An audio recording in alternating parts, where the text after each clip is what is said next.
선택을 더 고민해야 돼요.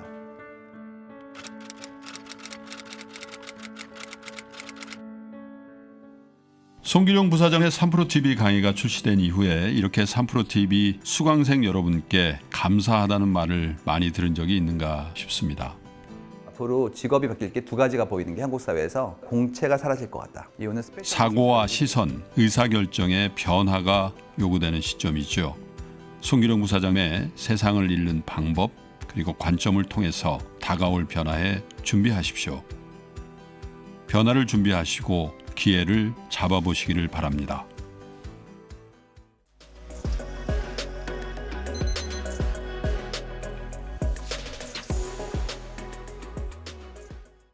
이런 뭐 대공황도 겪고 뭐 전쟁도 겪고 이러면서 JP 모건은 계속 승승장구를 하니까 사실은 이때까지만 해도 뭐 록펠러하고 JP 모건이 그러니까 미국 경제를 주름 잡는 양대 산맥처럼 예. 야, 둘 중에 누가 돈이 더 많은 거야 뭐 이런 얘기를 할 정도로 했었는데 JP 모건이 훨씬 더 재산이 많은 걸로 평가를 받습니다.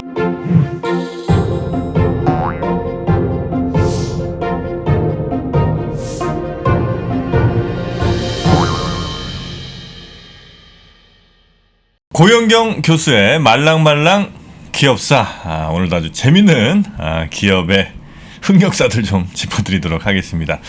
반갑습니다. 저는 정프로고요. 네, 저는 이프로입니다. 네, 그리고 저희와 함께 기업의 옛 이야기 흥미롭게 풀어주시는 우리 고영경 박사님 어서 오십시오. 예, 안녕하세요. 네, 반갑습니다.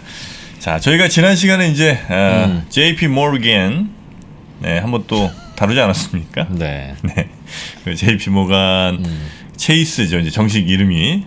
그래서 워낙 방대한 또 기업이다 보니까 체이스는 일단 나중에 좀 해주실 거고 예. 일단 JP 모건만 좀 먼저 해주시겠다. 이렇게 해서 이제 JP 모건 얘기, 할아버지 얘기부터 이렇게 쭉 왔습니다. 그리고 이제 거기에서 빼놓을 수 없는 인물이 누구였죠, 우리 프로님? JP 모건에서 그 역사에서 빼놓을 수 없는 그 기부 많이 한 사람. 피바디. 그렇죠, 피바디. 피바디. 예, 하버드에도 가면 딱 이름 써 있고 그렇지 않습니까? 네. 그 이야기도 우리가 지금 기억하고 있습니다. 예. 자, 그럼 그래서 이제 예. 피바디에서부터 시작해서 네. 이제 아버지 모건, 예, 그다음에 이제 우리가 실제로 이 JP 모건이라고 할 때 그 피어먼트 모건 그리고 이 사람이 어떻게 키워왔는지 거기서 또 이제 기업의 약간 그 당시 미국 상황에 좀 뭔가 그 깽단도 등장하면서 네. 뭐 이랬던 이야기들부터 해서 지난 시간에 1913년에 이제 JP 모건이 사망하는 네. 때까지 이야기를 들려드렸어요. 맞습니다. 들어본 저의 심정은 이건 뭐 JP 모건이 뭘 잘해서 된 게 아니라 다 아버지의 힘, 할아버지의 힘, 아버지 친구, 할아버지 뭐 친척 다 그거였구나. 그래서 거기서 뭐 크게 본받을 건 없을 것 같은데 다만 한 100억쯤 벌었으면 그냥 이제 놀러 다녀도 되는데 그 친구는 1000억을 벌어도 2000억을 벌고 싶고 2000억을 벌어도 1조 원을 벌고 싶고 암스트령거리. 예. Forever hungry. 그건 그러니까 참 보통 사람들하고 그건 참 돈에 다르구나. 대한 집념이 좀 다른 게 아닌가 이런 네. 분들은. 그래서 당시에 우리가 뭐 지난 시간에 이름이 나왔던 사람들이 뭐 록펠러도 나왔었고요. 네. 뭐 이런 모든 사람들이 뭐 벤더빌트도 나왔고 이런 분들이 다 돈에 대한 집념이 우리하고는 좀 다른 차원이 아니었나. 그러게요. 예, 마치 이런 영원히 생각이 살 듭니다. 것처럼. 그래서 이제 그 사람들한테도 돈을 대주면서 정말 뒤에서 그 모든 그 당시에 산업들을 움직였던 그 사람이 이제 JP 모건이라는 거죠. 예. 네. 그리고 이분이 그래서 이제 말씀드렸던 그러면 철강, 뭐 석유 뭐 이런 데 네. 다 돈을 대고 철도 이런 데 돈을 내서 돈을 엄청 벌었어요. 그리고 그때마다 뭐 전쟁과 공황이 올 때마다 네. 또 그걸 기회 삼아서 또 더 많은 돈을 벌었죠. 예. 그런데 아직 우리는 세계 1차 대전 근처도 가지 못했어요. 그런가요? 아직 전쟁이 날리면 멀었습니까? 예, 이제 전쟁이 나오는 거죠. 왜냐하면 1913년에 돌아가시고 1914년에 그야말로 더 그레이트 워라고 하죠.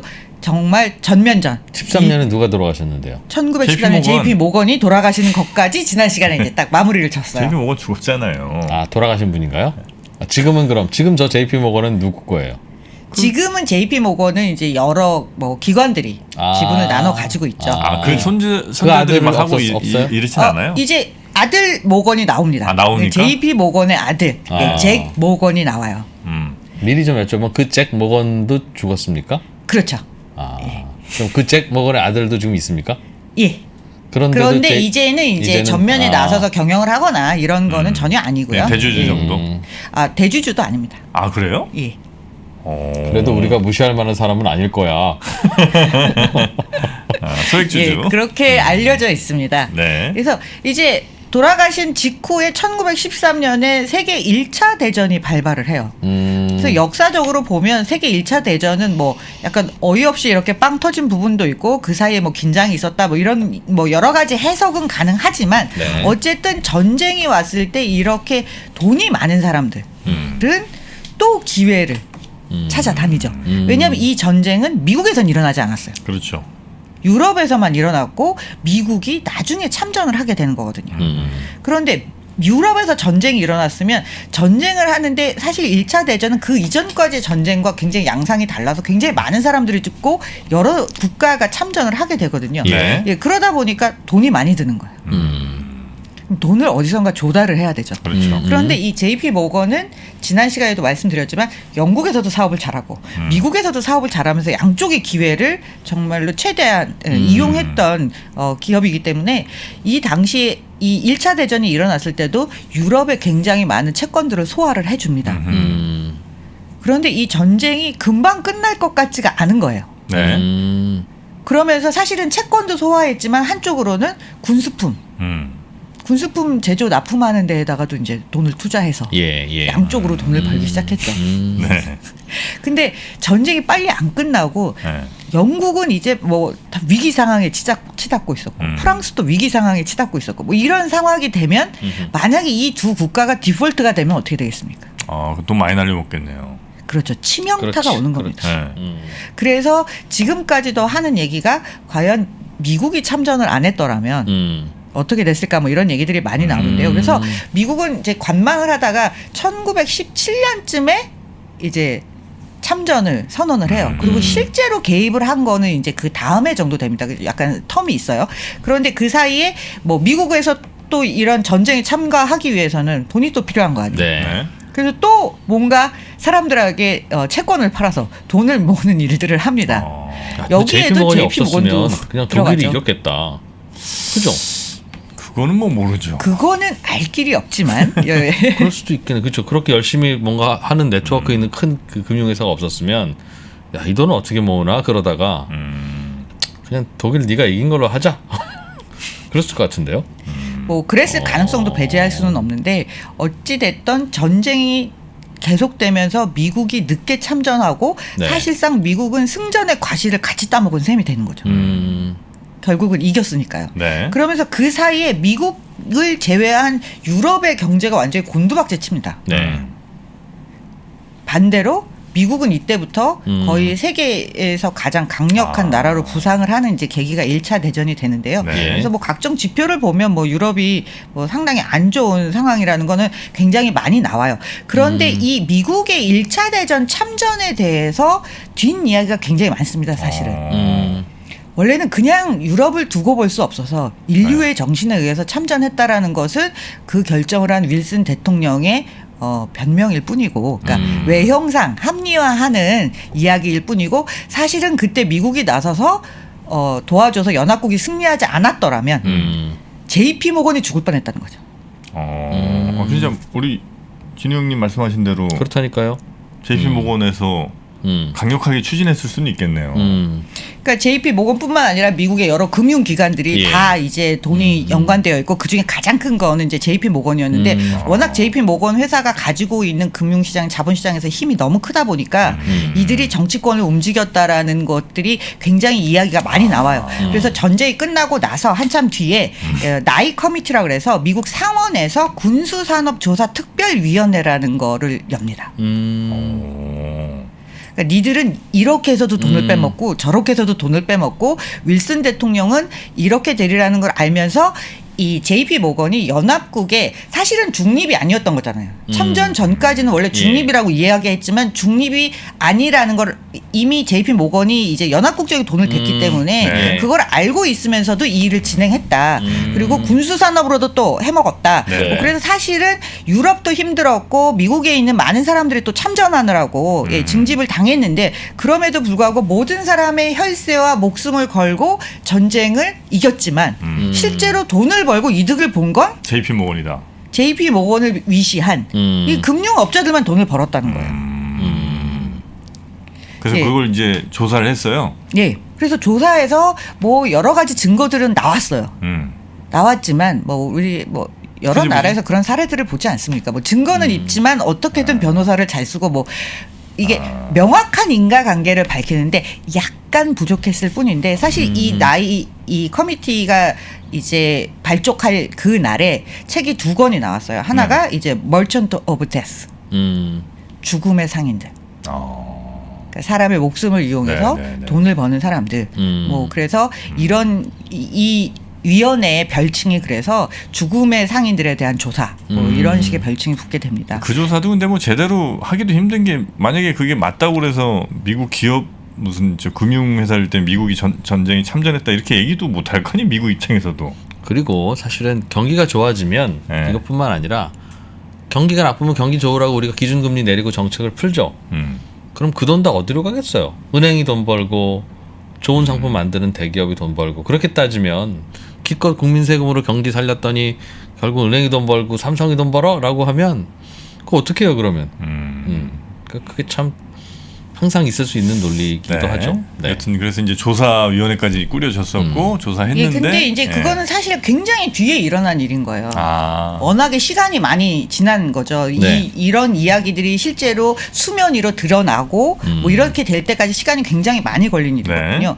근데 어쨌든 1차 대전을 통해서 많은 이들이 돈을 벌었어요. 예, 금융사업가들은 더 돈을 벌고 더 떼부자가 됐습니다. 그리고 뭐 남의 불행은 항상 이들한테는 나의 행복이 되는 경우가 너무 많아요. 왜냐하면 1차 대전 끝나고 나서 또 가만히 보니까 1923년에 일본에서 엄청난 지진이 일어나요. 23년. 관동 대지진. 간토 대지진. 예, 네. 간토 대지진이 일어납니다. 예. 그러면 이제 대지진이 일어났으니까 복구해야죠. 정부에서는 뭐 복구하려고 뭐 여러 가지 하는데 네. 이때 당시 일본 기업들도 그렇게 청렴하고 투명하고 예. 좋은 기업들만 있는 건 아니었어요. 그래서 정부가 뭐 어떻게든 대기업들을 재건하려고 하는데 이게 잘 이행이 안 된 거예요. 그런 다음에 사람들이 불안감을 느끼니까 은행들은 부실해지고 네. 뱅크런이 일어나고 뭐 이럴 때 또 뭔가 누군가 나서서 채권을 사주고 채권 발행을 도와주고 예. 대출을 해줘야 되는 강력한 금융기관이 국내 은행들이 안 좋을 때는 해외에 있는 금융기관이 필요했던 거예요. 그럼 여기서 또 나타나는 애들이 이제 또 JP 있는 거죠. 모건이에요. 또 JP 모건인 거죠. 예. 그 일본에 돈을 빌려줘요. 네. 그래서 이때 국토 재건을 위해서 1억 5천만 달러의 대출을 JP 모건이 해줍니다. 이게 일본이 그 일본에 대한 최초의 그 달러 대출이에요. 그래요. 예. 1억 5천만 달러면 그 당시 대충 어느 정도나 되는지 가늠이 좀 안 되네요. 가늠은 안 되지만 나라를 구제할 정도니까 어마어마한 돈이면 틀림이 없습니다. 네네네. 예. 그런 다음에 사실은 이러한 외부에서의 긴급 수혈이 없었다라면 그 일본의 금융시장 자체가 더 붕괴될 가능성이 높았거든요. 그러다 보니까 일본에서는 JP 모건이 굉장히 은인처럼 보여진 거죠. 그런데 이런 상황에서 대출을 해줬으니까 이자가 쌌을 리는 없잖아요. 그래서 JP 모건 JP 모건대로 돈을 벌고 일본은 일본대로 고마워서 천황이 이제 그 훈장까지 내려줍니다. 그래서 지금 보시는 사진이 이제 폐허가 된 그 일본의 모습이고 저 오른쪽에 있는 게 천황이 하사한 감사 훈장이에요. JP 모건에 네. 그래요.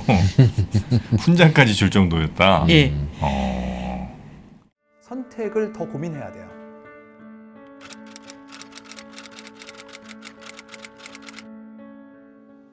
송기룡 부사장의 3프로TV 강의가 출시된 이후에 이렇게 3프로TV 수강생 여러분께 감사하다는 말을 많이 들은 적이 있는가 싶습니다. 앞으로 직업이 바뀔 게 2가지가 보이는 게 한국 사회에서 공채가 사라질 것 같다. 이거는 사고와 시선, 의사결정의 변화가 요구되는 시점이죠. 송기룡 부사장의 세상을 읽는 방법 그리고 관점을 통해서 다가올 변화에 준비하십시오. 변화를 준비하시고 기회를 잡아보시기를 바랍니다.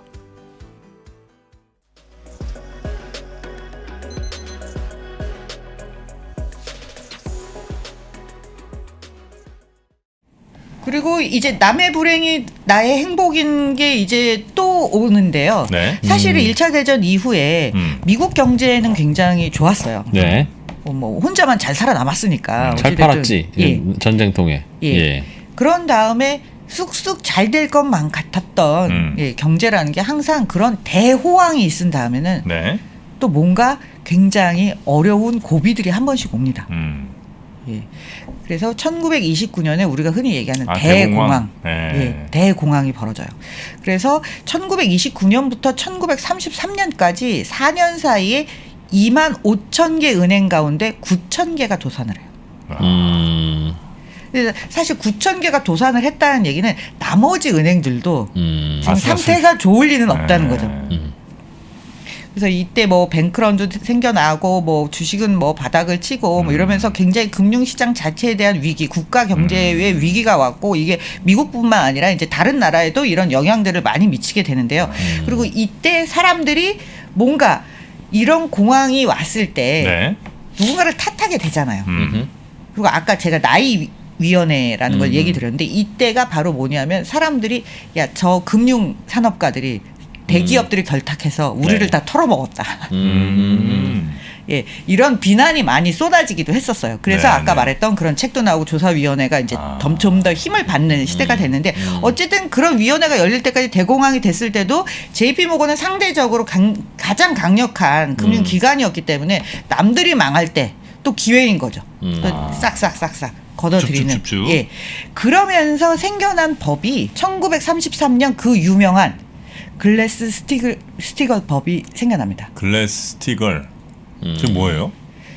그러니까 과거에는 네. 투자은행 하고 상업은행이 분리돼 있지 않았어요. 그러니까 내가 일반 예금도 받고 주식도 팔고 뭐 M&A도 하고 이런 것들이 다 한꺼번에 뭉쳐져 있었더니 얘네들이 너무 막강한 파워를 가지면서 내부자 정보도 이용해서 이 시장을 공정하고 그다음에 투명하게 운영이 안 된다라는 지적들이 많아서 이 법이 도입이 됩니다. 그러니까 네. 사실은 위기가 왔을 때 우리가 무엇 때문에 위기가 왔는지 한번 돌아보면서 잘못된 정책이 있으면 좀 고쳐보고 네. 뭐 이런 기회들이 생겨나는데 이때가 그때인 거예요. 그래서 상업은행하고 이제 투자은행을 같이 가지고 운영할 수 없게끔 만들어서 분리를 시켜버려요. 강제로 분리를 시켜버려요. 네. 그때 나온 게 그러면 지금까지 JP모건이 인베스트먼트 뱅킹을 하고 있었잖아요. 그럼 얘를 떼어내야 되잖아요. 그렇죠. 그래서 떼어내서 나가면서 생겨난 게 그 다음에 생겨난 게 모건 스탠리예요. 지난 시간에 질문 주셨잖아요. JP모건이랑 모건스탠리 무슨 예, 상관이냐? 예, 예. 그러면서 떼어져 나가는데 그걸 가지고 이제 만들어낸 사람도 역시 모건 가문의 사람인 거죠. 그 스탠리 모건이에요, 그러면? 아, 이제 헨리 모건과 네. 헨리 모건이 나가면서 해럴드 스탠리라는 사람을 같이 야 이거 같이 하자. 혼자 하긴 버겁고 이게 뭐 네네네. 덩치도 크니까 이걸 같이 하자 그래서 둘이 만들어서 세운 게 헨리 모건과 해럴드 스탠리가 만들어서 모건 한 스탠리. 모건 스탠리가 됩니다. 우리나라는 참 동업 같은 거 잘 못하는데 네. 우리나라 대기업 중에 동업한 데가 얼마나 있어요. LG 정도 뭐 아닙니까? LG 정도가 아름답게 그냥 회자될 뿐이고 네. 돈 필요하면 은행에서 대출을 받거나 뭐 주식을 발행해서라도 하지 그걸 누구랑 같이 하자고 하는 문화가 참 없는데 미국은 걸핏하면 저렇게 미국이나 영국 이런 데서는 남자들끼리. 이제 같이 하는 예, 케이스가 굉장히 그거 안 많습니다. 깨지고 잘하네요 그래도. 계약을 좀 명확하게 하는 그런 맞아요. 거에 기반한 것도 있고 우린 그다음에 너무 믿음으로 가. 의리 우정으로 네. 사업하면 망하는 거죠. 예. 맞아요. 모든 돈은 계약서를 기반으로 계약서 쓰자고 하면 또 뭐 알박해 나를 못 보이고. 믿니? 뭐 이렇게 되는 거죠. 또 계약서 안 쓴 당사자는 못 믿으니까 일 잘 안 하고 딴 구멍 또 파고. 그러다 또 그 구멍 들통나면 싸우고. 이 신뢰 자본과 이제 계약서에 기반한 문안이 아니냐 뭐 이런 차이가 있는 것 같아요. 그런데 이 아까 말씀드린 이 글래스-스티글 법이 굉장히 중요한 게 네. 저때 저렇게 분리가 되지 않았더라면 이 금융시장 자체에서 저 금융 자본들이 너무 지금도 크지만 이게 너무 커져서 일어날 수 있는 부작용들이 굉장히 커서 상당 기간은 이게 완전히 이 상태로 분리된 상태로 가다가 점차 완화돼요. 아. 다시 그래서 또, 지금은 다시 또. 없어졌어요. 그래서 뒷부분에 다시 드릴 텐데 네. 없어졌어요. 근데 이런 법에 대한 얘기가 되게 재밌는 게 뉴스룸이라는 프로그램 있잖아요. 미드. 뉴스룸. 예. 네. 거기에도 보면 이런 장면이 나옵니다. 너 투자은행이랑 상업은행이랑 분리할 수 있어. 뭐 다른 얘기를 하다가 그래서 야 그걸 스티글래스 법이라고 해. 글래스 스티글 법이라고 해. 뭐 이런 장면들이 한번 그러니까 나오는 때가 미국인도 있어요. 잘 모르는 거였어 기본적으로.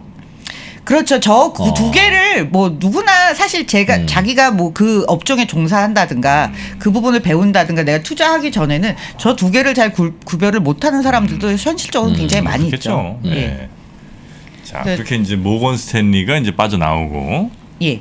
그래서 이 사실 모건 스탠리는 그 원래 JP 모건이 가지고 있던 뭐 네트워크라는 게 있고, 그다음에 이제 자신들이 쌓아온 노하우도 있고, 이제 그걸 어느 정도 갖고 나왔기 때문에 굉장히 승승장구합니다. 네. 그래서 뭐 광고 문구에는 뭐 하나님도 대출하려면 모건 스탠리를 찾아가면 된다는 둥 뭐 이런 얘기가 나올 정도로 그래. 굉장히 승승장구해요. 그래서 지금 뭐 우리가 주요하게 다룰 부분은 아니지만 이제 그것만 따로 떼서 본다면 네. 이제 모건 스탠리가 굉장히 잘 나가고 뭐 랭킹이 뭐 이제 인베스트먼트 뱅킹에서는 상당히 높은 탑3 안에 들어 있다가 세상에 영원한 건 없긴 없는 것 같습니다. 2008년 금융위기를 못 넘기고 예. 모건 스탠리가? 예, 모건 스탠리의 지금 최대 지분을 가진 쪽은 일본의 미쓰비시.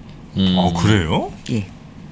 그럼 최대 주주에 미쓰비시가? 예. 그래서 사실은 그 2008년 금융 위기 전부터 좀 안 좋았었는데요. 그래서 뭐 2007년에 이제 중국 투자공사로부터 긴급 자금을 또 수여를 받고 일본이 이제 유상증자로 참여하면서 미쓰비시의 지분율이 지금은 20%가 한참 넘는 아니 우리가 곳입니다. 맨날 얘기하는 그 세계 최대 그 지수 그게 뭐 MSCI 뭐 이런 거잖아요. 그게 모건 스탠리 아닙니까? 예. 근데 그게 지금 최대 주주는 일본이에요? 일본의 그 미쓰비시예요? 몰랐네. 미국의 2007년, 2008년 그때 서프라임 네. 그 모기지 파생 상품들이 문제를 일으키던 시점에 잘 나가던 투자 은행들은 다 그거 갖고 있었죠. 우리나라는 안 갖고 있었어요. 왜? 그게 뭔지 모르니까. 이제 웃어야 될지 울어야 될지 모르겠습니다. 우리 그런 거 우리도 잘 모르는데 예. 때로는 모르는 게 약이었다. 네네네. 자, 그래서 그래서요. 모건 스탠리 얘기는 네. 또 모건 스탠리를 일단 다시 한번 다룰 나중에 기회가 또. 있을 것 네. 같아요. 그래서 이제 이런 뭐 대공황도 겪고 뭐 전쟁도 겪고 이러면서 뭐 또 이 JP 모건은 계속 승승장구를 하니까 사실은 이때까지만 해도 뭐 록펠러하고 JP 모건이 그러니까 미국 경제를 주름 잡는 양대 산맥처럼 예. 야, 둘 중에 누가 돈이 더 많은 거야 뭐 이런 얘기를 할 정도로 했었는데 JP 모건이 훨씬 더 재산이 많은 걸로 평가를 받습니다. 그렇군요. 네. 아, 저 그래프는 재밌네요. 록펠러라고 하는 그 부자가 네. 얼마나 돈이 많은지 저 설명해 주실 거죠? 참 제가 안 해도. 네. 예, 보시는 대로 그대로예요. 이게 이제 10억 달러 기준으로 이제 이 2011년 기준으로 환산했을 때, 네. 예, 인플레이션을 반영해서 이걸 다 환산하면 지금의 2011년 당시의 빌 게이츠 재산보다 럭커펠러 재산이 훨씬 더 많다는 거죠. 그래서 저런 비교를 한 그래프가 미국에서는 이제 여러 번 나와요. 그래서 뭐 2010년에도 나오고 한 뭐 2015년에도 나온 적이 있고 그렇긴 한데 저렇게 계산을 해보면 저 당시에 우리가 알고 있었던 뭐 록펠러라든가 벤더빌트 아까 전에 말씀드렸던 그런 네. 그 뭐 귀족 강도라고 했던 네. 이런 사람들의 재산이 지금의 부유한 그 창업자들보다 훨씬 더 돈이 많은 걸로 저 드러납니다. 그래프를 보니까 그 워렌 버핏이 맨날 그 콜라 먹고 햄버거 먹고 하는 게 이해가 돼요? 이유가 있다. 보니까 비싼 거 먹으면 안 되겠네 보니까 저분은. 그래프 다시 한번 보여주세요. 록펠러. 봐요. 저 때 워낙 이제 꼴찌잖아 꼴찌. 독점 뭐 이런 게 이제 전혀 제한이 없었으니까. 야 매일 밤새워서 그 사업 보고서 보고 하는 이유가 있었네 저 할아버지가. 저 정도 재산 가지고 어디 되겠어요? 네. 그러네. 지금으로 생각해 보면 왜 당시에 뭐 저 예. 사람들이 뭐 그 강도라고 평민들이 그러니까 보통 사람들이 이야기할 정도냐면 저렇게 부의 집중이 컸다라는 네, 얘기죠. 네, 네. 예. 그렇죠.